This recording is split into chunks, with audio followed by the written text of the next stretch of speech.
Hey, what's up guys? My name is Jax and welcome to my channel. Today I'll be talking through my painting process of a recent piece of art I just finished. This piece was a commission. The commissioner requested an experimental portrait of their fluffy dragon character in a setting with ferns and lilies. Now, the idea with my experimental portrait style commissions was essentially we had a bust of the character, usually from the shoulder up, interacting with the chosen plants and flowers in their surroundings.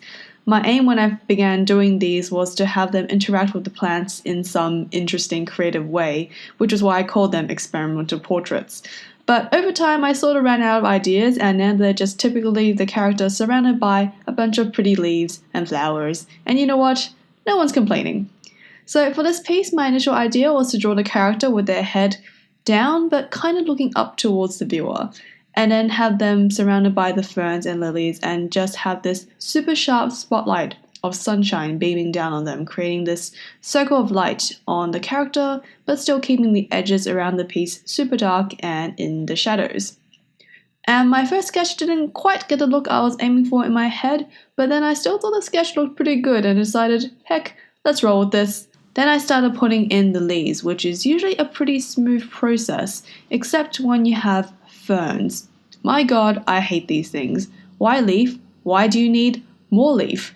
And the ones I painted are like just simplified fern leaves. If you take a look at actual ferns, there are even tinier leaves within the small leaves. Nobody got time for that. So for this drawing, I decided to keep things simple and just at one level of leaf separation. One technique that I literally just picked up for the first time in this drawing was using the Lasso tool to quickly draw in the shapes of all the leaves and flowers.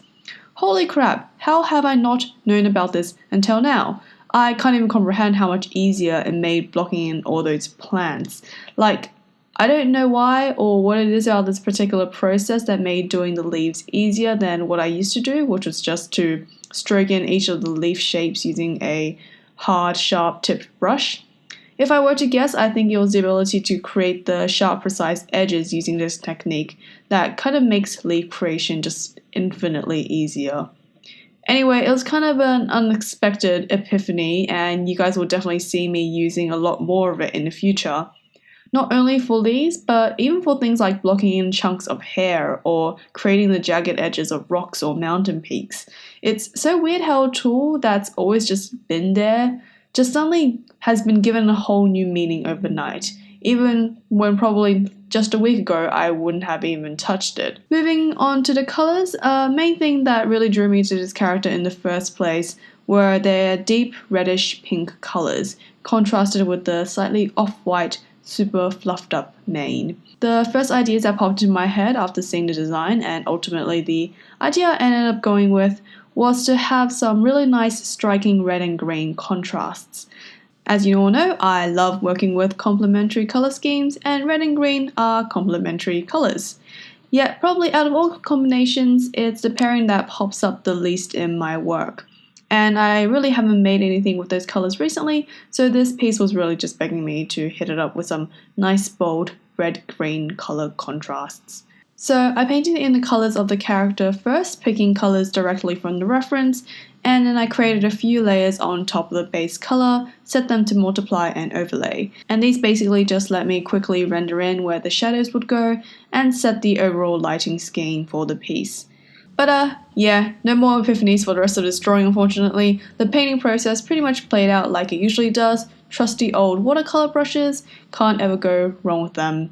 For this particular piece, I did want to create some really strong edges and points with the white mane, so I'm still using more or less the same technique I outlined in my first tutorial, but instead of blending in every tuft of the mane with a darker base color, I kept large surfaces of the hair predominantly light, and I think this creates quite a nice aesthetic that emphasizes the intensity of the lighting source, since that way I could also create nice sharp shadows in the hair as well. And also, can I just say how much I adore painting white hair? Like, the way white can just reflect and absorb the light and colors of its environment just looks so good. I love it. I did have to adjust and play around the colors quite a bit to get the exact look I was going for. I also kept upping the color contrast throughout the process, making the darks of the background darker and giving everything that was being hit by light just a bit more glow. You will sometimes come across a problem where you want to create more contrast, but then your piece just starts looking a bit too busy. And that was definitely the case with this drawing. At some stages when I came back to work on this after a day had passed, I was like, whoa, there's too much going on. There's too many leaves, stupid ferns, it's all their fault. But a good and fast cheap fix for this is to just blur things and create a shallower depth of field. That way there's more focus on your character and less focus on all the surroundings. So I blurred a bit of the flowers in the foreground and a lot of the leaves in the background. And I also darkened some of them to reduce their contrast. Our eyes are naturally drawn to things with high contrast, so by reducing the contrast of less important things, you can move people's eyes to the parts of the drawing you actually want them to focus on. Alright, and we're done pretty much. Thank you guys so much for watching. I hope you enjoyed the process and picked up some interesting tips. I'll be back next week with another drawing, hopefully.